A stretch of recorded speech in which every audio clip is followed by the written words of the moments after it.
Imagine walking down a hallway you know you've never seen before, yet every flicker of the lights, every sound, every breath in the air feels scripted like you already lived it.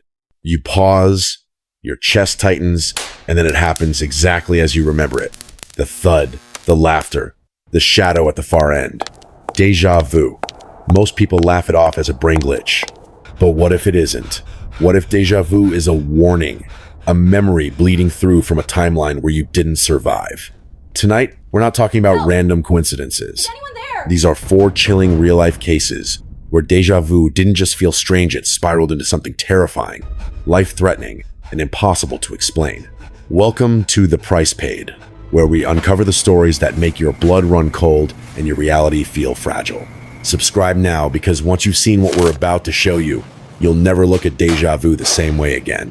Because sometimes the scariest part of déjà vu isn't that it's happening again, it's that you might not escape it this time. It was early February of 2017 when I first felt my grip on reality start to loosen. I was 24 years old, living in a shabby apartment complex in central New Jersey, a brick building that looked like it hadn't been touched since the 1980s. The hallways smelled faintly of mold and cheap cleaner. The lights buzzed overhead like dying insects, and every door had chipped paint and mismatched locks. It wasn't the kind of place you moved into by choice, but rather the kind of place you settled for when life hadn't gone the way you wanted. I shared the unit with my roommate Nick, who worked night shifts as a warehouse security guard. That meant most evenings I had the place to myself, which was fine. I didn't mind the quiet. But one Thursday night, I came home later than usual, climbing the stairs with heavy steps. As I reached the second floor, I caught a scent that froze me in place. Burned rubber mixed with citrus cleaner. It was oddly specific, strangely familiar, and it carried me somewhere I couldn't place, like a memory that wasn't mine. That was the exact moment déjà vu hit Menet, as a fleeting shiver, but as an overwhelming force, a tidal wave that crushed me against the wall. I knew the hallway. I knew the smell.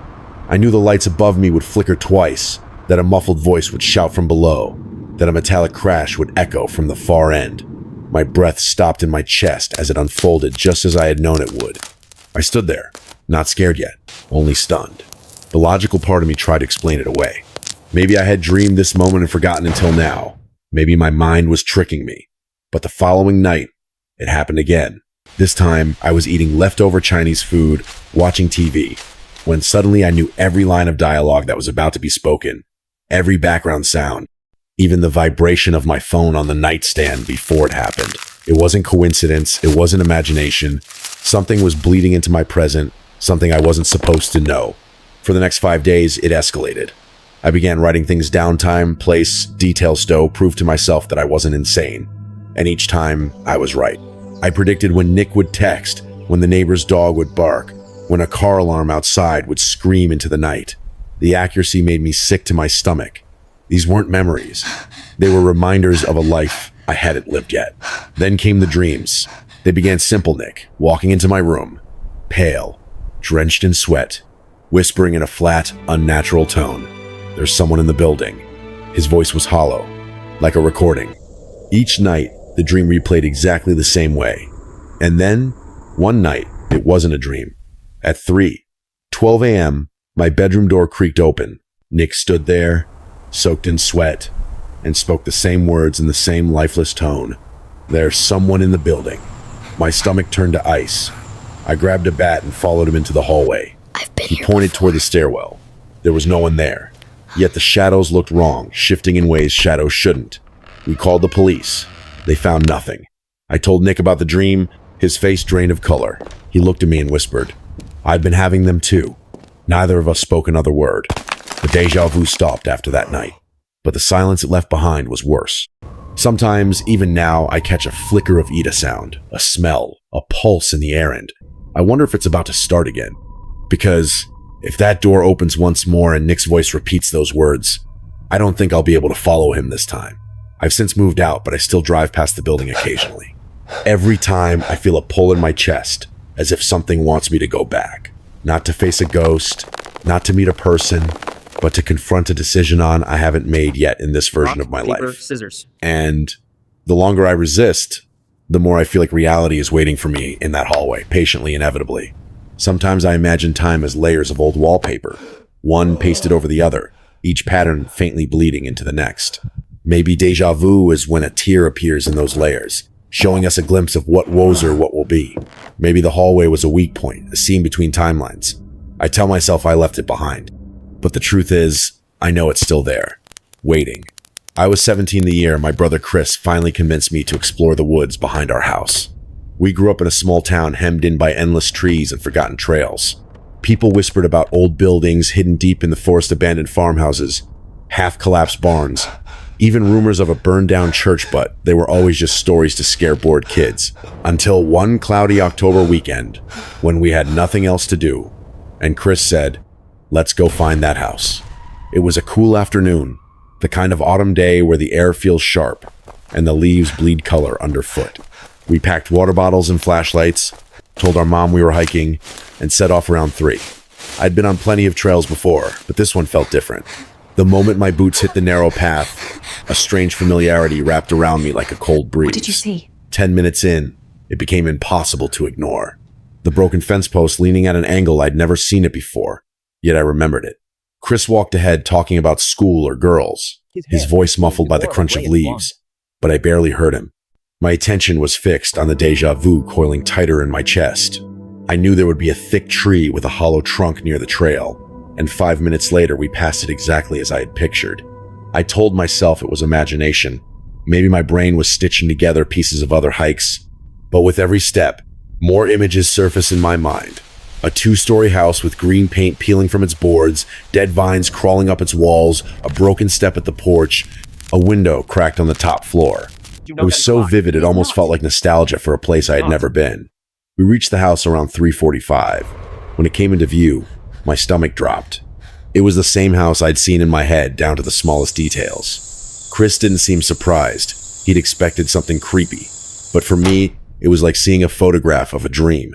"Ever been here before?" I asked, my voice shaking. He frowned. "No." "Why?" I told him I'd been feeling déjà vu since we started the trail. He shrugged it off as me trying to spook him. But I wasn't trying to scare anyone. I was trying to understand what was happening to me. The front door hung open just enough to show darkness inside. Chris pushed it slowly, and it groaned like a wounded animal. The smell of damp wood and dust wafted out, heavy and suffocating. We stepped inside. Broken furniture lay scattered across warped floorboards. Wallpaper curled from the walls like peeling skin, and a staircase rose on the left into darkness. The silence was thick. It pressed against my ears until I could hear only my heartbeat. I whispered to Chris that I remembered this kitchen, that hallway, that fireplace. I remembered a woman upstairs. The words slipped out before I could stop them. Chris stopped and stared at me. "You're messing with me, right?" I shook my head. "I'm serious." His expression flickered just for a second, like he wanted to believe me but didn't dare. Before either of us could speak again, we heard it. A faint creak overhead. The sound of a footstep on old wood. We both froze. My skin prickled, as if the house itself had exhaled. Chris looked at me. I looked at him. Neither of us wanted to go upstairs, but neither of us wanted to admit it out loud. He finally smirked nervously. "Rock, paper, scissors. Loser checks it out." We played. I lost. But when the moment came, my legs refused to move. Chris rolled his eyes and said he'd do it himself. The staircase whined under his weight as he climbed, each step louder than it should have been. I followed to the top but stayed back, gripping the banister. The hallway stretched ahead, lined with doors like open mouths. The last room on the right was where the sound had come from. Its door was cracked open, a slice of darkness leaking out. Chris reached out and pushed it. From where I stood, I couldn't see inside, but I could see him freeze, every muscle going rigid, his face drained of color. Then he turned, eyes wide with a terror I'd never seen on him before, and shouted, "Run." He didn't have to tell me twice. He shoved me toward the stairs and we bolted, tripping and stumbling, out the door, across the porch, back to the trail. We didn't stop until our lungs burned and our legs wobbled. When we finally slowed, bent over and gasping, I asked, "What did you see?" Chris wiped sweat from his face. "A woman," he said, standing at the window, not moving, just staring. His voice cracked. "What did she look like?" "Grayish blonde hair, shoulder length." That's all I remember. He kept asking how I knew there would be someone up there. I accused him of lying, of pranking me. He swore he wasn't. Weeks passed, then months, then years. He never changed his story. Sometimes I tell myself he made it up, that he wanted to scare me after I spooked him. But deep down, I believe him. We both heard the creak upstairs. We both felt the weight of something alive in that house. And my premonitions were too specific to dismiss. Even now, thinking about that day, the air seems heavier. The woods behind our house are still there. The trail still exists. Somewhere out there, the house still stands, decaying a little more each season. And sometimes, when the wind is cold and smells like wet leaves, I remember her. Not just the woman Chris saw, but the woman I somehow remembered before I ever met her. I don't walk that trail anymore. But part of me wonders if the house is still waiting. Part of me wonders if déjà vu isn't just memory, but warning. A pull towards something or someone you were always meant to find. It was 2020. One of those strange, fractured months when the world staggered between lockdowns and brief moments of normalcy. The nights felt emptier than usual, the streets quieter, as though reality itself was holding its breath. I had just left my girlfriend's place, driving home through the snow-slick roads of Pennsylvania. It was past 1:30 in the morning, the kind of hour when shadows seem heavier and every sound on the radio feels like it belongs to another world. There was one intersection on my route, notorious in town. A crossroads marked only by 4 stop signs with no traffic lights. People said it was cursed. Cursed because of how many crashes had happened there. On snowy nights, you could never be sure if the other driver would actually stop. I had driven it countless times, but that night something pressed on my chest like a heavy stone. As I rolled closer, a strange sense overtook men at fear. Not caution, but recognition. I knew this moment. I had already lived it. The air smelled the same. The hum of the engine. The faint buzz of the radio wall of it played out like a scene from memory. Instinct told me to slow down, even though I had the right of way. And then it happened. A black pickup truck shot past the stop sign, tires skidding on the snow, blowing through the intersection where my car should have been. I slammed the brakes, skidding just short of disaster, my heart pounding so violently I could barely breathe.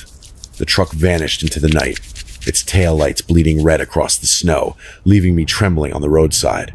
I knew it had almost killed me. What chilled me more was a certainty that I had remembered it happening. Not predicted, remembered. I saw the collision in my mind. The crunch of metal, the windshield fracturing into spiderweb cracks, the violent bloom of the airbag crushing my face. None of it happened, yet my body remembered it as if it had. At first, I told myself it was stress. The pandemic, isolation, too much time spent looping through my own thoughts. But then it happened again. A few nights later, I was waiting at a red light, the road empty. Suddenly, I knew the next song on the radio before it started playing. I knew a woman with her dog would appear on the crosswalk even though the street was deserted. And then, just as expected, she emerged from the shadows with her leashed terrier trotting beside her. The feeling grew worse. I began to sense that I wasn't living my life anymore but replaying it. Like I had already walked through these moments and was now condemned to act them out again, word for word, step by step. Then came the dreams. Every night, the same dream. The intersection, the snow, the black pickup truck, the crash. Each time, it became more detailed, more vivid, until I saw myself slumped behind the wheel, blood seeping from a gash along my temple, eyes glazed and unblinking. I could hear my own breath faltering. I could feel the last seconds of life strangled out of me. By the 5th night, I woke up in a cold sweat and swore I would never take that route again. The next evening, I drove 10 minutes out of my way, choosing the highway instead. It was inconvenient, but I felt like I had cheated something. I had stepped out of a trap. Later that day, my phone buzzed with a message from a friend. "Did you hear about the accident?" My blood ran cold as I read on. There had been a fatal crash at that exact intersection. The car involved was the same make, same model, even the same color as mine. The time matched the very hour I usually drove through.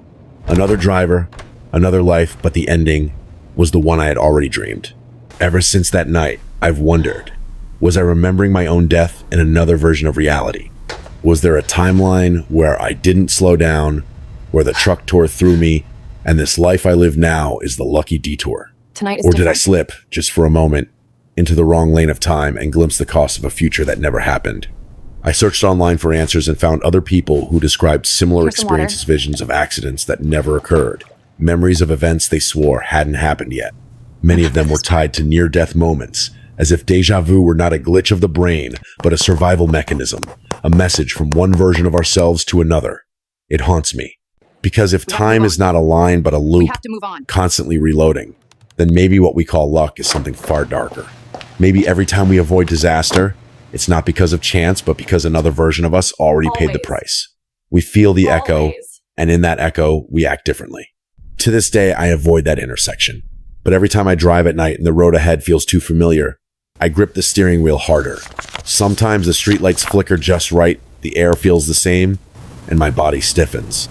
Because I can't shake the thought that somewhere out there, another me is still dying at that crossroads again and again. And maybe, one night, I'll forget to listen to the warning before I ever sat behind a computer desk. I worked nights in a long-term care home in upstate New York. It was the kind of place that never truly felt alive. The walls were yellowed with age. The floors smelled faintly of antiseptic and damp wood, and the air always seemed a little too heavy, like it carried the weight of every secret whispered there. It wasn't the worst facility, but it was old, run down, and filled with silence that clung to you like cobwebs. Most of the residents were stable, elderly people who needed help with the basics, meals, medications, company. A few suffered from Alzheimer's or advanced dementia, but even they seemed predictable in their confusion. Then there was Miss Adelaide. She was 87, with a soft voice, a kind smile, and the look of someone who had already said goodbye to everything she loved. She kept a faded photo of a boy on her nightstand, a grandson she talked about, though no one ever visited. She didn't ask for much, rarely complained, and most nights she slept soundly. But every so often, she would be awake when I passed by her room on my rounds, sitting up in bed and humming a tune that sounded like it belonged to another century. One night, around 2:15 a.m., I pushed her door open quietly. She sat upright, eyes wide, staring at the ceiling. I asked if she needed anything. Without blinking, she whispered, "You already asked me that. You ask me every night. But tonight is different." A chill worked its way down my spine. Her words weren't confused rambling. They were precise, steady, as if she were reading from a script. I tried to laugh it off, offering her water, but she shook her head slowly. "You should remember this part," she said almost gently, as if warning me. I reported it to my supervisor the next morning. He shrugged, called it dream state talk, and told me not to worry. But the next night, when I entered her room at nearly the same time, she said the same words again, exactly. Every pause, every inflection, identical. On the third night, she was gone, passing her sleep around 1:50 a.m. When I came in for rounds, her bed was already stripped, her belongings packed neatly in boxes as though she had never existed. The hallway outside her room was so silent, it felt like it was waiting for me to speak. I couldn't shake her words. I couldn't forget the way she seemed to know the pattern of my nights. I dug into the old files, the archived notes that nobody read anymore. And there it was, entries from years earlier. Night staff had written similar things about Miss Adelaide. She repeated exact phrases, predicted actions, even named new nurses before they introduced themselves. One note from 2013 chilled me most. A nurse had written. She told me, "I remember this version. You take your break at 3:07, you always do." I looked at my watch. It was 3:07. The handwriting was shaky, but the fear behind it was clear. I began to think she wasn't confused at all. I began to think she was trapped, caught in a loop, living her nights again and again, watching them repeat until the weight of time itself crushed her. I tried not to dwell on it, but the shadows of the care home made it impossible to ignore. Even after she was gone, I'd sometimes hear that same eerie humming when I walked the halls. Other staff mentioned it too, though no one admitted it outright. One nurse whispered that she'd had dreams of patients calling her name before she met them. Another said a patient had once warned her she'd be fired, and she was. The following week. The more stories I heard, the more it seemed Miss Adelaide wasn't unique. Maybe the whole building was a kind of weak spot, a place where time folded in on itself. Years later, I still think about her. I work in IT now, safe behind screens and passwords. But there are moments when the glow of the monitor flickers, and I feel that same strange pull in my gut. The déjà vu comes in waves, subtle but insistent. A phrase I know someone will say before they speak it, a sound I recognize before it happens. And each time, I stop and listen. Because what if déjà vu isn't a brain glitch at all? What if it's a message, whispered across timelines? A reminder of mistakes we already made. Maybe it's people like Miss Adelaide, stuck in their loops, calling out to warn us.